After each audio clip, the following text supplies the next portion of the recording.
Our top focus story on the broadcast is the Financial Action Task Force heat on Pakistan. So there is a meeting that's currently underway in Paris to discuss Pakistan's future. Will Pakistan remain on the grey list? Will Pakistan be blacklisted? Because the FATF, from what sources tell India today, is very clear. Pakistan still hasn't taken action on some very concrete steps, and despite extended deadlines given to Pakistan. So there were 27 conditions. Pakistan hasn't met at least 6 or 7 major conditions despite getting multiple extensions, and the February 2021 was the final extension that was given to Pakistan. But then there is higher than mountains, deeper than oceans, brother China, that continues to protect Pakistan at the FATF, even at the cost of China's own reputation. Because apart from Baloch, Pashtun and Sindh protesters and dissidents in Paris, you had Uyghur Muslims, you had Tibetan dissidents and Hong Kong residents all joining protests against Pakistan and China's evil nexus. Take a look at this report. With the killing of our innocent people. Protests against continued terror financing in Pakistan and China's support to Islamabad in Paris. As the Financial Action Task Force, or FATF, debates Pakistan's inaction to check terror financing and money laundering, several Pakistani and Chinese dissidents intensified their protests outside the FATF headquarters. Pakistan China का जो nexus है वो Bloch कौम और reason के लिए एक इंतहाई खतरनाक अमल है. Terrorists who murdered Daniel Berg, Umar Sheikh, has recently been released by the Sindh High Court, and the human rights activists who are working for the rights of the people, they are languishing in jails.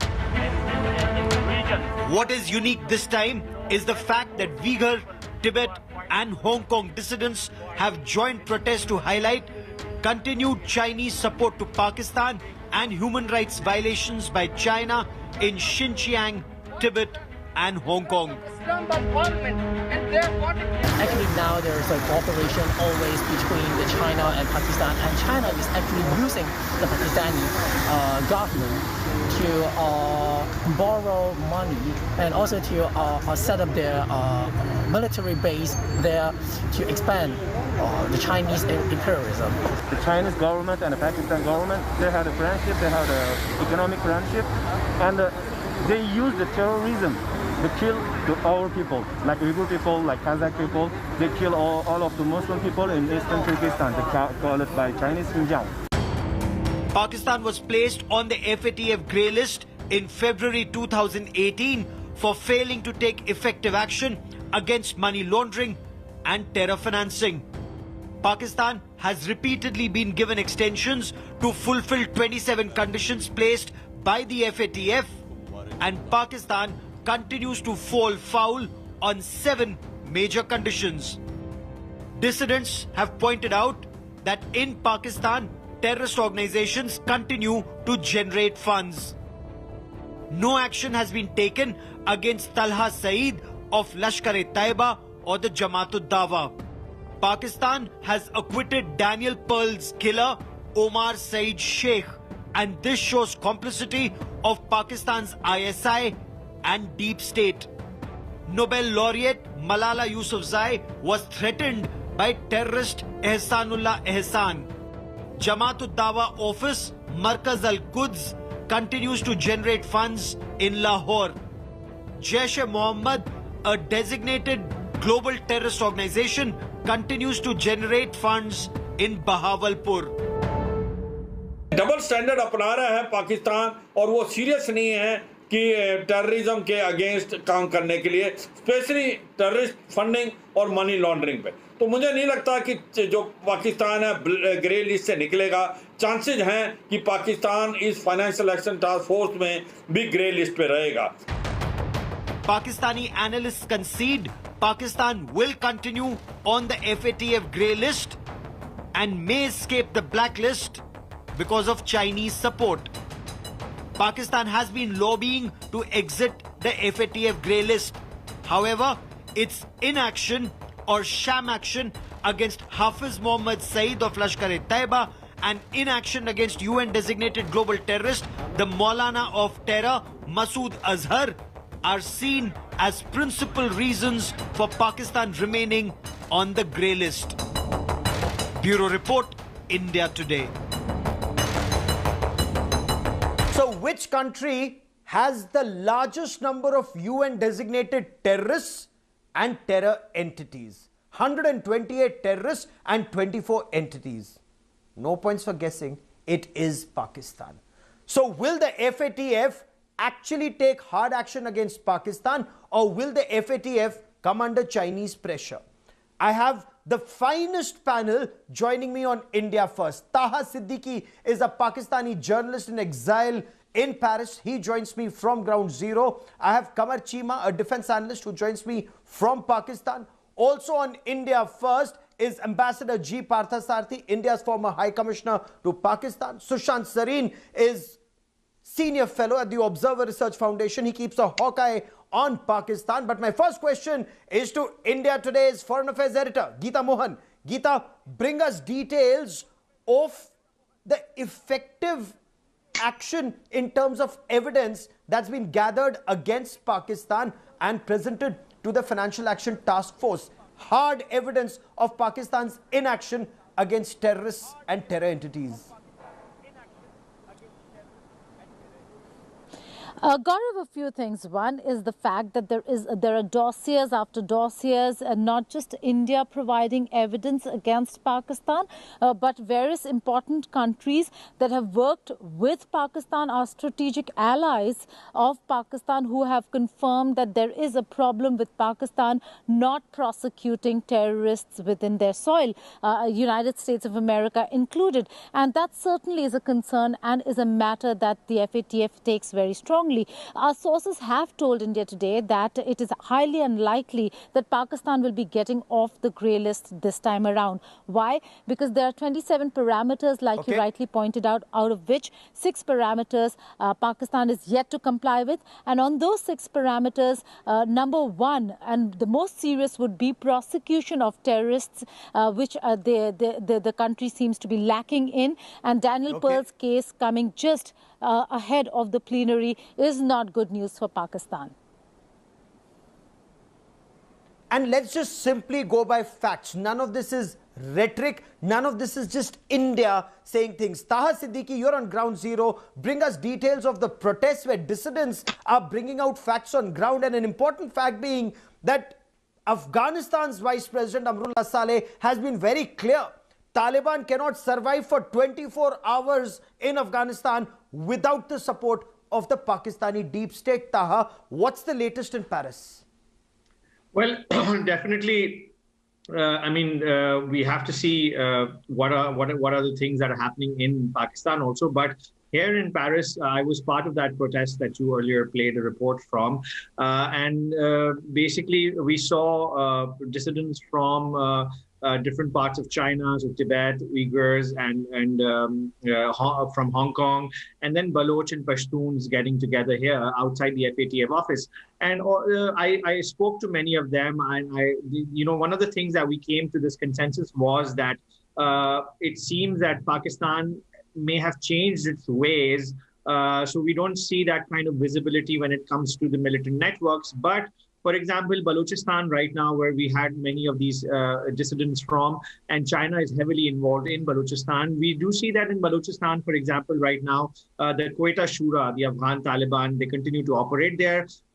Through that Quetta Shura, Afghan Taliban, we do know that the other militant networks that get support from them continue to operate. For example, Sunni militant groups, which then target Shias. If you saw recently, there were Shia killings happening in Balochistan. These are all militants that are operating on the Pakistani soil, and they just don't operate on the Pakistani soil. They have to have financial, compensation. They have to have financial means to live there, financial options to live there, and that means terror financing continues. And how does that continue? From what we understand, talking to the Baloch on people who are from that place, they say that there are seminaries that continue to collect money, fund this jihad or so-called jihad, the holy war in Afghanistan or elsewhere in Kashmir. For example, there are nexuses between Lashkar-e-Taiba and these Afghan Taliban militants who go and fight in Afghanistan. Similarly, in the Pashtun areas, earlier on, the report mentioned about Ihsanullah Ihsan.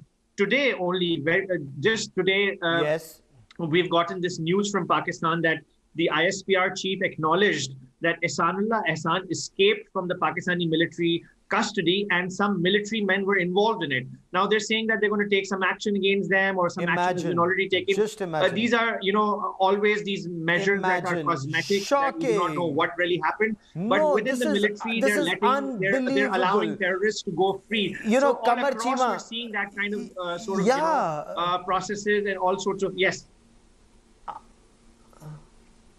this is unbelievable, Kamar Chima, because Tehreek-e-Taliban Pakistan was involved in the killing of Pakistan Army children at Pakistan, Army Public School, Peshawar. 150 Pakistan Army children and teachers and others were massacred by terrorists, and the same army helps Ihsanullah Ihsan escape.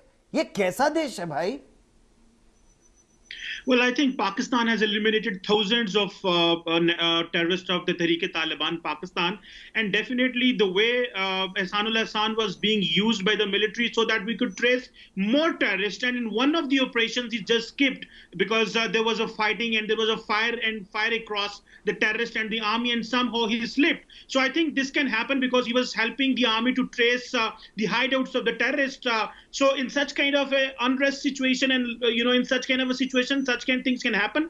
We got him once, we will get him again. But the only thing we are worried is that the Indians stop sponsoring the Tehreek-e-Taliban Pakistan and Afghanistan. That's our biggest worries. So if India will stop, India is not involved. No. It's easier for tracking terrorists. Sir, wake up. Sir, wake up.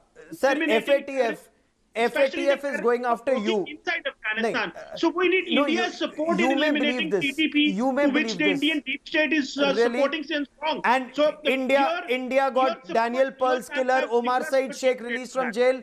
India got Omar Saeed Sheikh released from jail. India got him released from jail. Really? Omar Saeed Sheikh's case is completely different. But that is the case.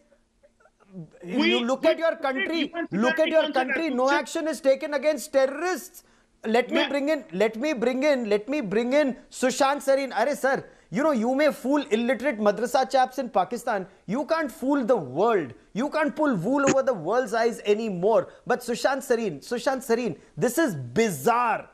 A terrorist who killed Pakistan Army soldiers' children, and 150 of them at Army Public School, Peshawar. Pakistan takes his help and he escapes. And then Omar Saeed Sheikh is acquitted. Does this not indicate complicity of the Pakistani state in sponsoring terror and very powerful elements in the Pakistani state? And the FATF needs to wake up and take hard action, Sushant Sareen.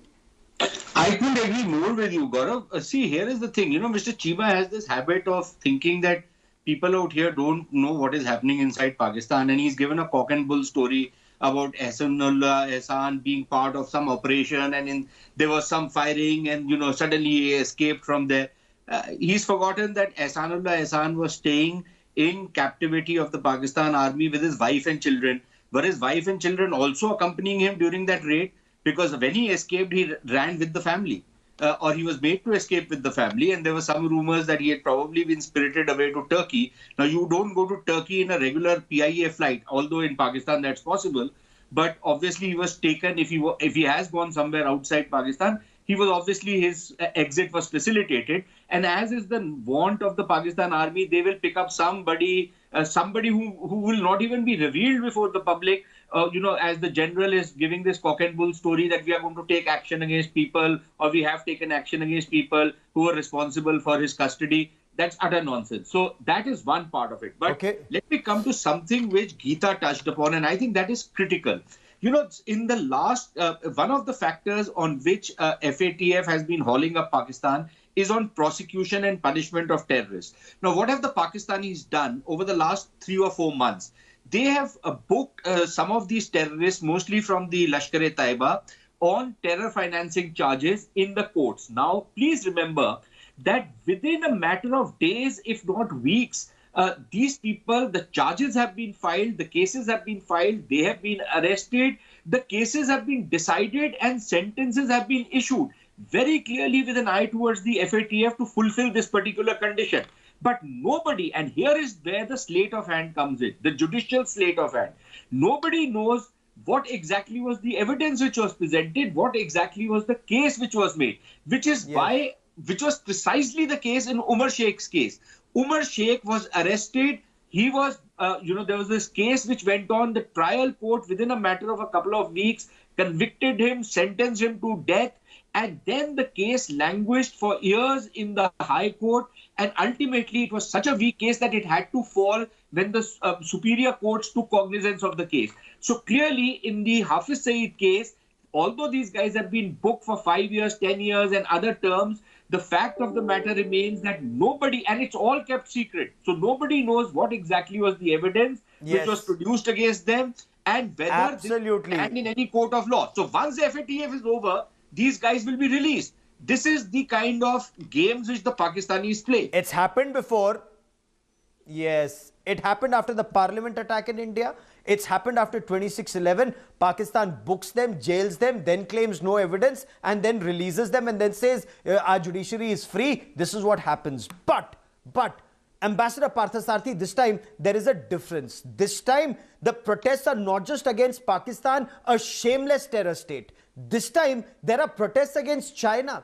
Uyghur Muslims have joined protests. Hong Kong dissidents have joined protests. Tibetans have joined protests. So will China wake up? Or will this lure of Gilgit-Baltistan and Gwadar and Balochistan be so much that China is also willing to be as shameless as Pakistan and will continue to support Pakistan at FATF?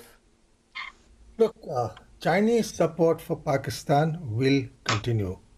Let's have no illusions about that. Not because they love the faces of the Pakistanis. Pakistan is an instrument for low-cost containment of India.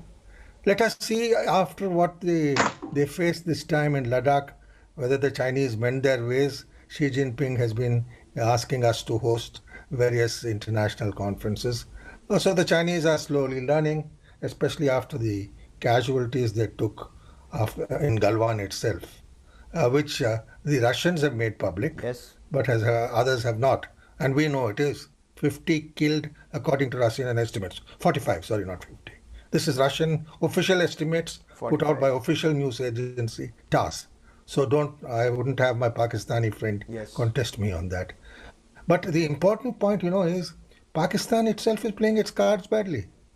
Right when all this is happening, in the FATF in France, Imran Khan and the president of Pakistan pick a fight with the president of France, which has been very seriously objected to. And you can take it from me, France will bring the Europeans in greater strength. So Imran Khan can, please his domestic mullahs, but they don't want to get him votes in the FATF. So yes, the FATF will continue. But more importantly now, the Pakistanis themselves are in a siege within. The Pashtuns have their own movement now. The Baloch have had it for years. Yes. I was in Sindh in the 83 when one saw the beginnings of this in Sindh, and it will grow. So Pakistan had better looked after its own house. And it's happening in Gilgit and Baltistan also. Oh, absolutely. Gilgit-Baltistan is except the Pakistani Punjabi Muslims, Gilgit, Baltistan, Sindh, Baloch, Pashtuns, everyone's rising against Pakistan. But Taha,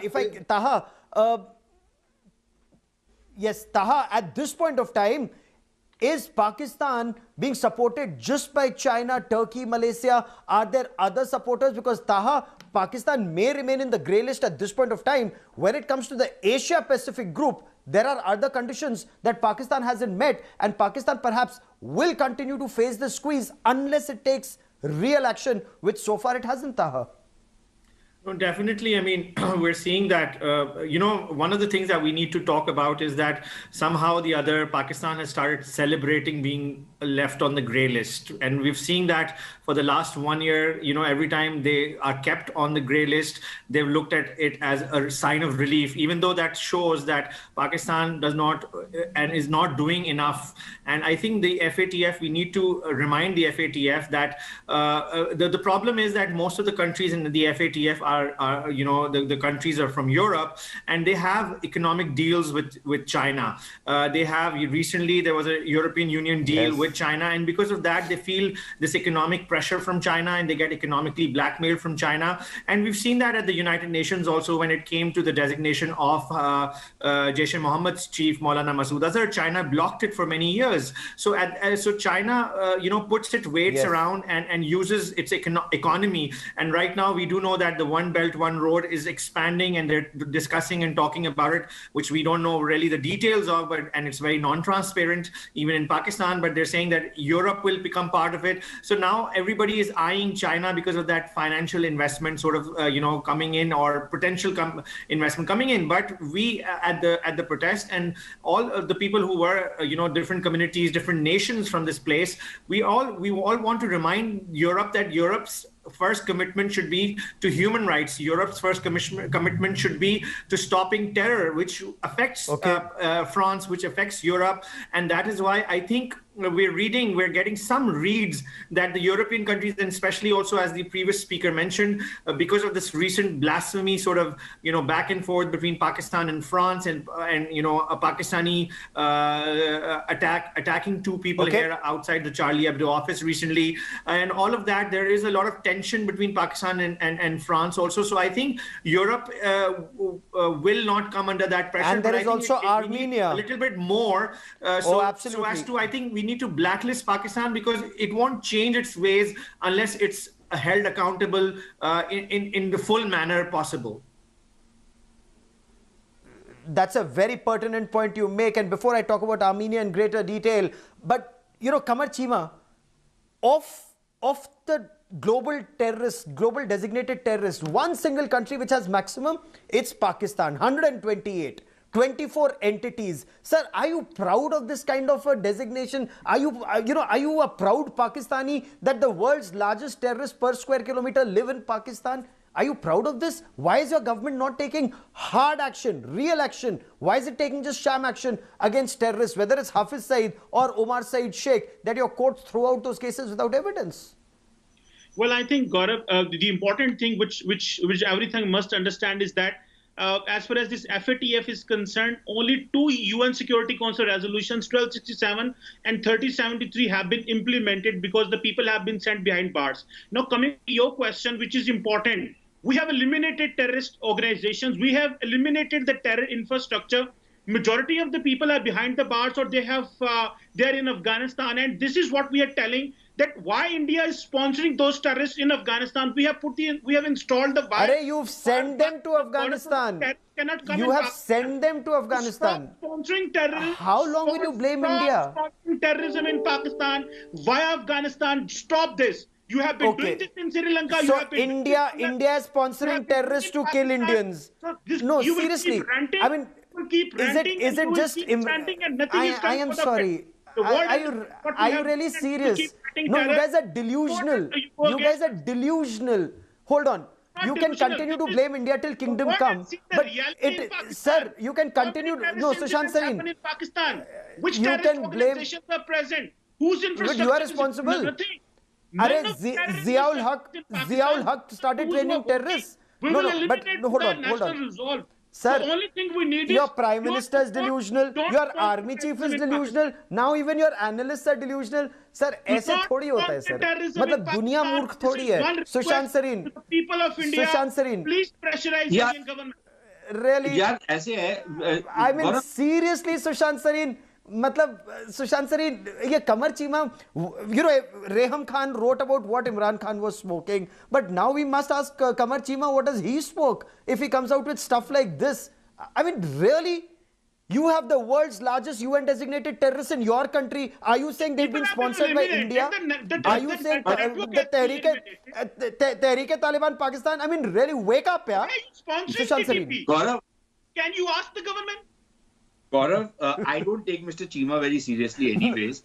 No, I don't ask stupid questions. You may, but I don't.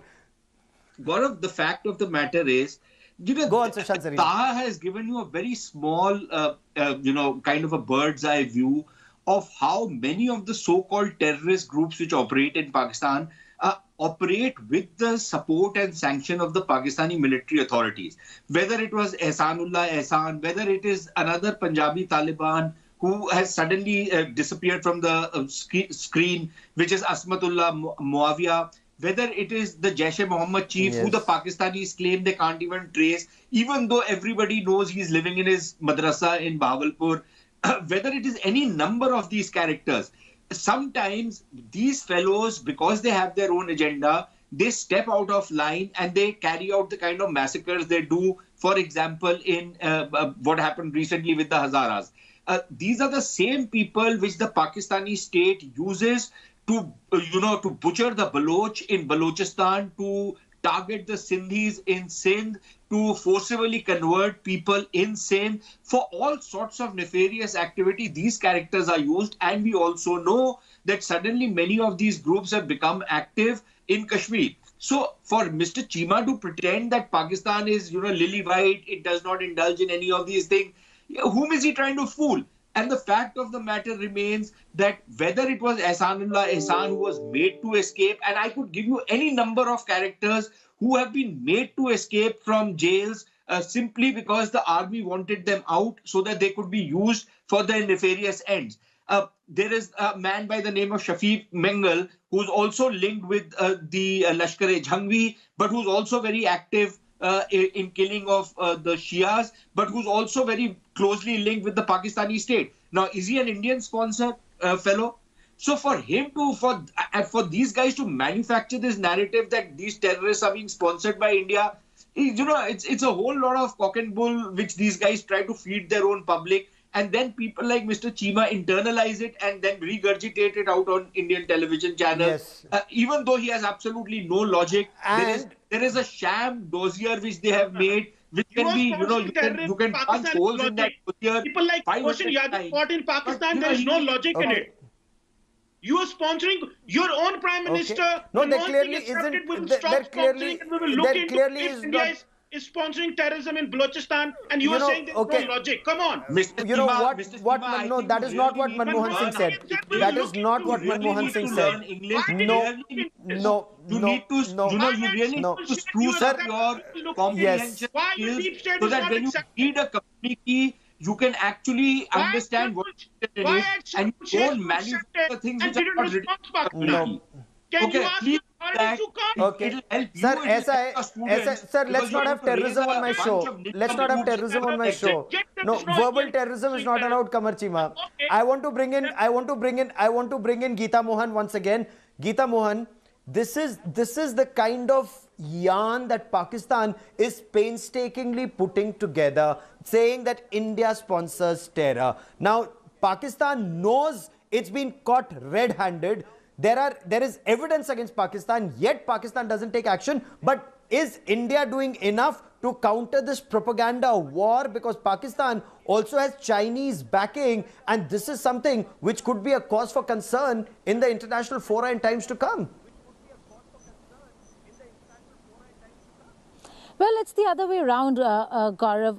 Why should India be responding to allegations that are not real, that do not hold in any court of law or, for that matter, internationally? Look at the difference over here. When India speaks about and gives dossiers to the international community on Pakistan, we have all important countries across the globe questioning Pakistan, including their own strategic allies, the United States of America, who've actually come out and asked Pakistan to prosecute Hafiz Saeed, Zakir Rahman Lakhvi, and be honest and do it with intent. On the other hand, we've seen Pakistan come out and speak about terrorism emanating from India, and there are so-called dossiers that have been given.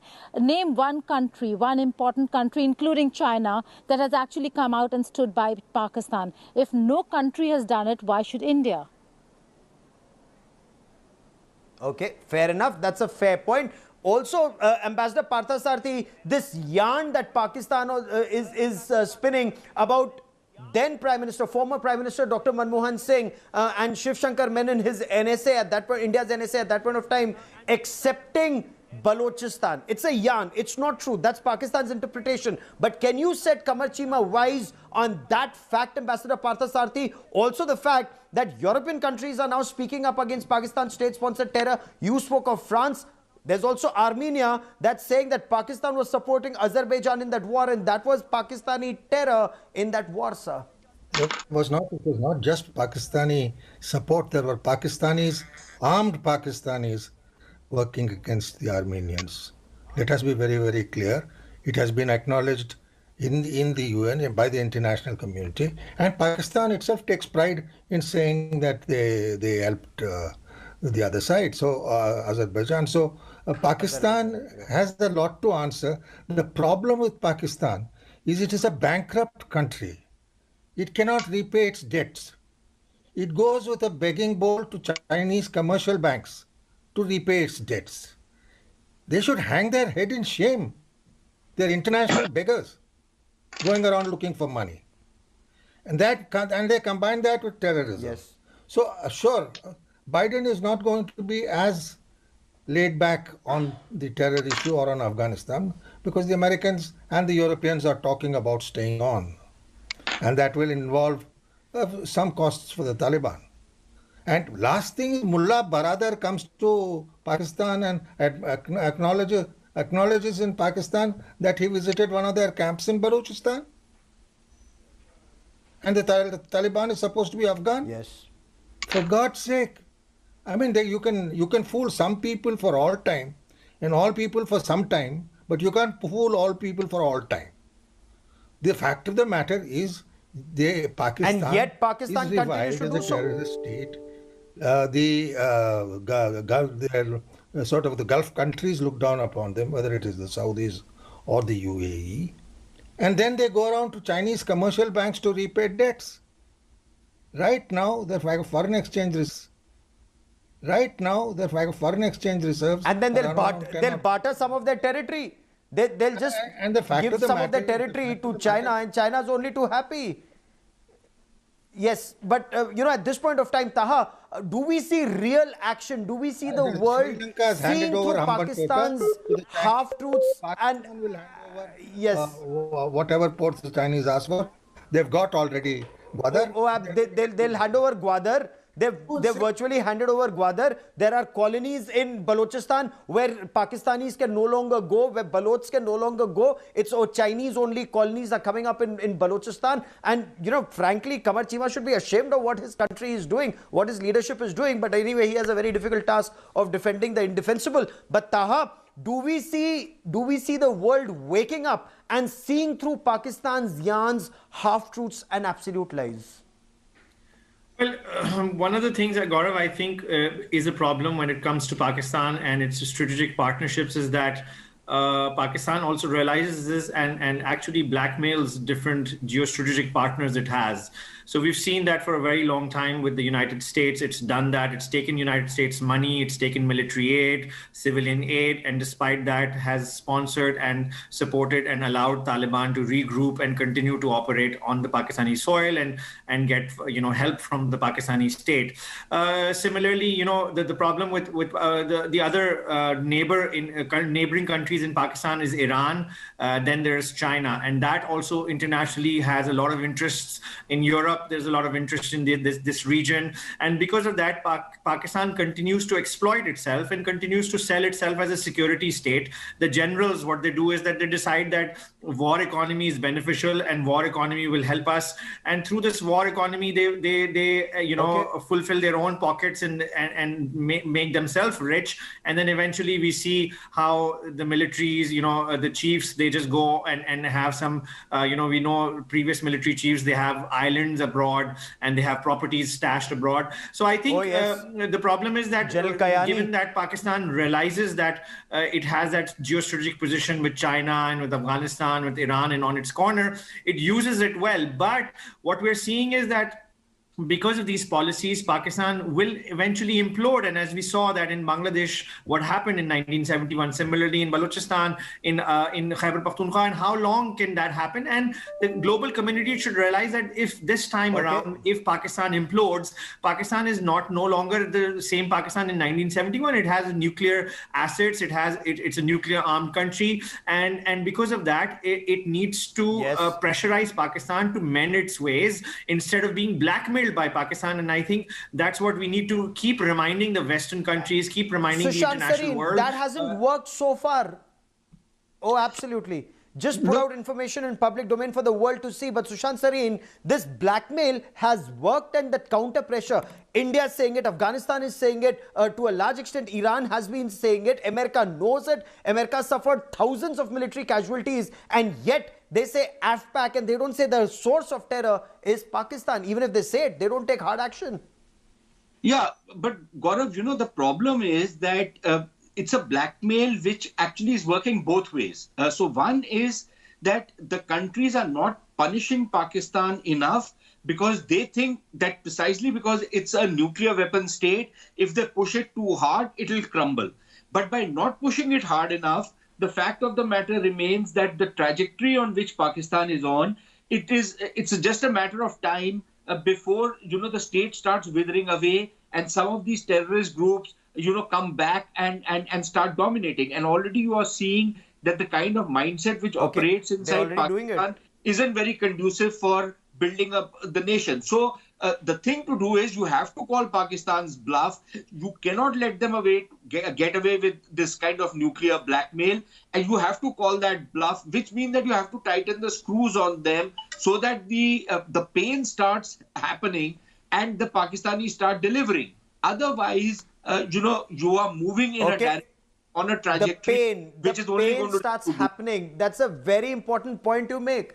That's a very important point to make, because amidst all this, earlier in February, Pakistan's army chief, General Qamar Javed Bajwa, talked about this hand of friendship or this olive branch to India. Geeta Mohan, I hope India is not going to give Pakistan, one more lifeline. We've made this mistake many times, whether it's the Gaurav, or BJP government in the past. Gaurav. Okay, go on, Sushant Sareen. Yeah, listen, please stop this nonsense about he offered a hand of peace. He did no such thing. We have just taken a couple of words out of context. The guy is offering you a hand of peace, provided you hand over Kashmir to him, then he will give you peace. If you let him plant the flag of Pakistan on the Red Fort, he will give you peace. Is that the peace you want? So let's not, before we start biting the bait of, offered a hand of peace, please let us read what he said before and what he said after he offered the hand of peace, so that we can make sense of it. Absolutely. Making a fool of ourselves. I completely agree with you, Sushant Sareen. I completely agree with you. It's that hand of peace which comes with the poison ivy. Point taken completely. My point is, past governments have fallen for this Pakistani bait. You've invited Pervez Musharraf to India, accepted him as president. India gave him a lifeline which he didn't deserve. After 26/11, you didn't take action against Pakistan, and you've called nondescript non-entities in Pakistan a man of peace and words to that effect. I hope, Geeta, we'll never repeat mistakes of the past and this so-called hand of peace where Imran Khan says, after you restore Article 370, I mean, that man must be seriously delusional if he thinks that India will restore Article 370 in Jammu and Kashmir. But Geeta, what's the government's thinking?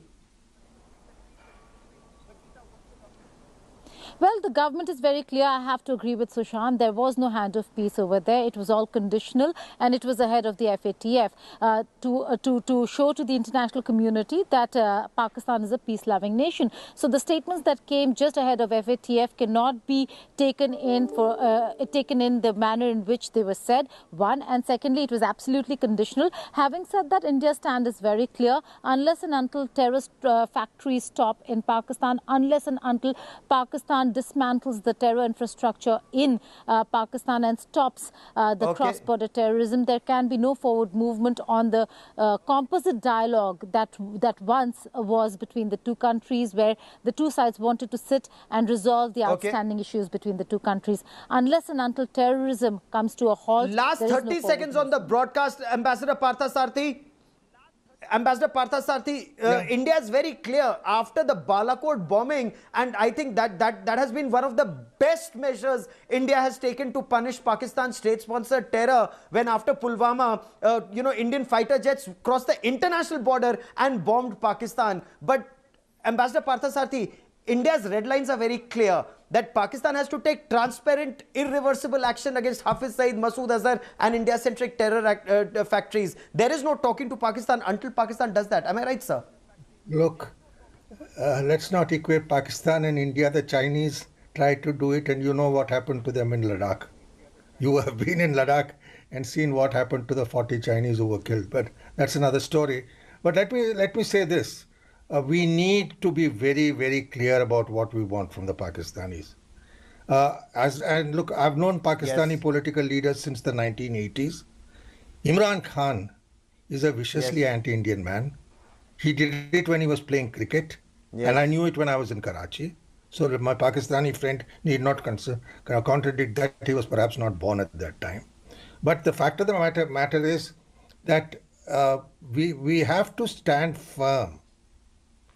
And as I see it, the things are going well. The Chinese now want us to come nicely to host international conferences when Xi Jinping can come to India. BRICS. Ladakh has had its impact. Yes. So let's move on.